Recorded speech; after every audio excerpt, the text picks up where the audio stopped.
Now here we go again. Another YSL member arrested for what? Not paying a parking ticket? Wrong.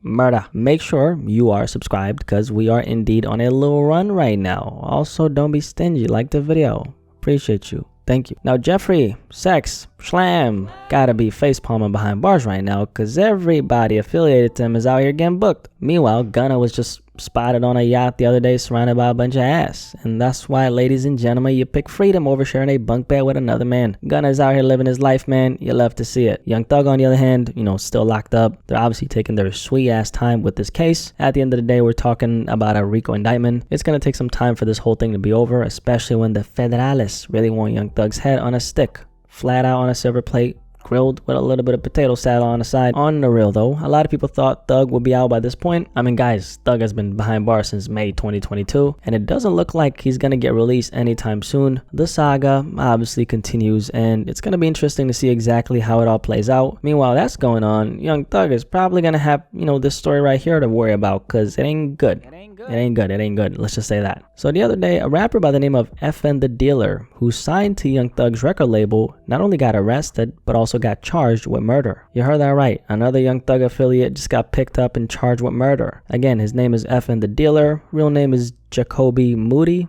Shit, what did TK say now again? I woke up to Moody who gonna die today. Shoot a fuckboy in his motherfucking face.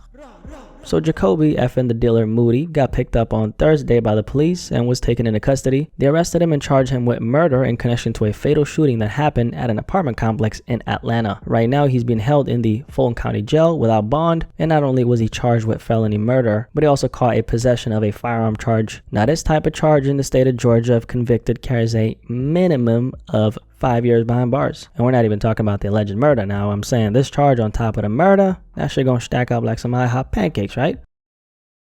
As for the homicide in question, let's go over that story, shall we? I'll continue after you stop playing with my head top and you like the damn video.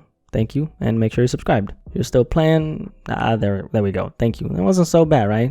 Let's keep on talking though. On June 5th of this year, the police responded to a report regarding a shooting that had happened in an apartment complex located on the 500 block of Wells Street in Atlanta. The shooting in question happened at the Columbia at Mechanicsville Cross Apartments at around 2 a.m. and that's when the police were called to the scene. When the police got to the scene, they found a 28-year-old male who had suffered from gunshot wounds to his body. The victim in question was 28-year-old Tremaine Glasper. Tremaine was sitting inside his car that night when two males approached his vehicle and fired multiple rounds. Tremaine ended up succumbing to his injuries on the spot. After the shooting, the police said that they were looking for 3 men who allegedly fled in a black Dodge Charger without a tag. YSL member Jacoby Moody ended up getting arrested in connection with this homicide and got charged with murder. He was taken into custody with the help of the Clay County Sheriff's Office on Thursday and is currently being held in the Fulton County Jail without bond. So that's the basic gist of this story. There's not a lot of information on, the victim or any additional information about why this might have happened. But Tremaine was sitting inside his car outside that apartment complex when 2 men made the decision of discharging multiple rounds into him, and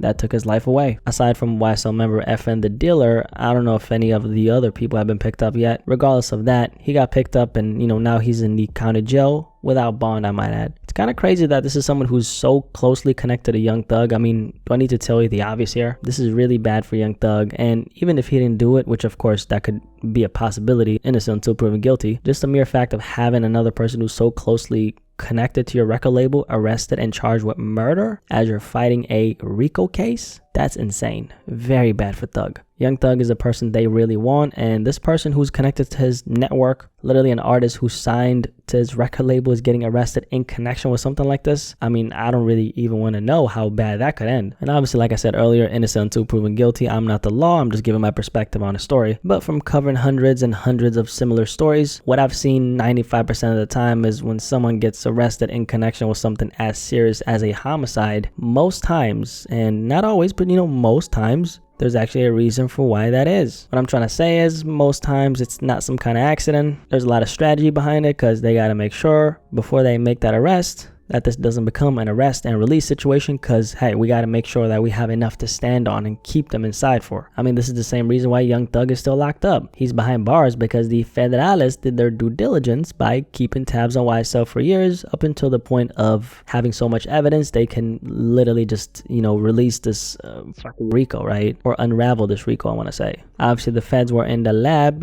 cooking up that magic. I think this kind of arrest is really bad for Thug for a couple of different reasons. The biggest one being that this is just more potential ammo being used against Thug, or could possibly be used against him. Even though Effen the Dealer is in no shape or form connected to this RICO case as far as we know, but if they tried using him against Thug in some type of way, wouldn't be the first time a YSL member has cooperated with the authorities against Young Thug. If you're not aware, a lot of the members have actually cooperated with the prosecutors. If you're facing 30 to 40 years, magical things tend to happen. You suddenly go from I'm not telling to let me get an extra large burger with a plus size fries, dip on the side, extra ice and Coke, and Mr. Investigator, what exactly did you want to know about this enterprise? There's absolutely no loyalty, and that's just reality. Don't ever let the street image rappers portray fool you into thinking that, they can uphold the so-called street code when they start telling you 25 to life. Me personally, I wouldn't even last 25 minutes because I'd be in there singing like this. Mr. Investigator, what do you want to know? See, I can tell you about the crime. The one that happened behind the 7-Eleven where he shot the man in the face, and then after that he went to 222 Street and he shot another man, and then he shot me in the leg, and then he threatened my family, and then after that he sold more drugs and he killed another man. And hypothetically speaking, if Effen the Dealer was involved in this murder, if he hypothetically speaking had some knowledge of some hypothetical criminal activities that might be going on within the YSL imprint that Young Thug could have been involved in, hypothetically speaking, at that point you become another potential piece of leverage the state can use against Schlam,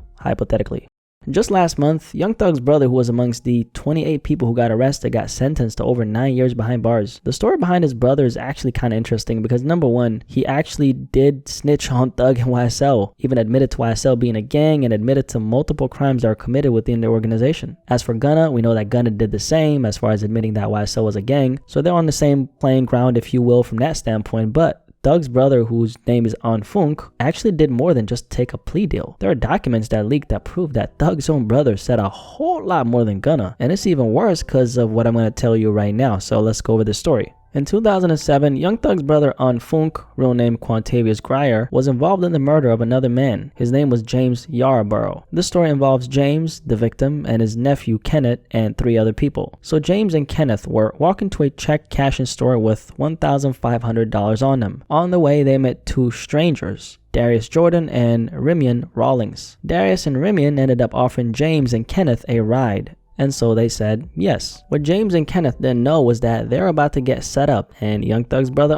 Funk was waiting to strike. So it was a robbery setup, which turned into a homicide. Funk, dressed in black, ended up approaching the vehicle his homie was in with the 2 victims. So he essentially walked up, demanded that they hand over the drugs and money they had, so they complied. But what happened was, in a split second, Kenneth threw his jacket at Young Thug's brother, and Thug's brother shot him. Kenneth ended up dying from his injuries. So Funk ended up getting indicted for this homicide and received a life sentence for the crime. He, however, after these 11 years, was granted a new trial because there was some conflicting evidence in the case. He got released in 2019 on appeal and was out ever since then until the YSL RICO indictment. After he got arrested in the YSL RICO indictment, he got released in December 2022, around the same time Gunna was released, and it turns out that he took this plea deal where he essentially threw Young Thug and YSL under the bus. Now the crazy part about this, so you know that murder I just told you about that he committed? You know how he was able to fight that murder charge? Well, because of Young Thug. Young Thug did his brother a solid and hired one of the best lawyers in Atlanta so he could fight the case. So Thug funded his release, paid for everything and all, just for him to tell on Thug, and there's documents on this, which is crazy. Thug's own brother, who received all this help from him, went and did that.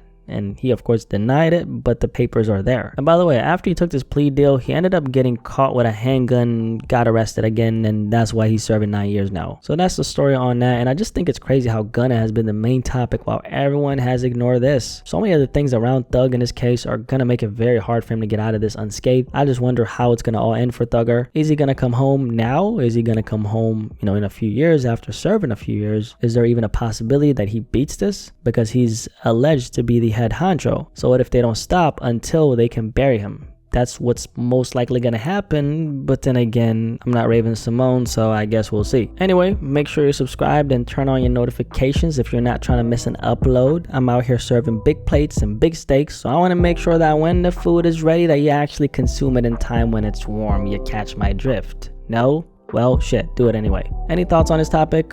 By the way, follow me on IG, guys. I'm gonna do a little live stream in the next few days, and I want you to pull up on me, okay? I want you to pull up on me now. Come on, don't be shy. Don't be shy, okay? Anyway, okay, you have a good day, and I'll catch you on the next one. Peace.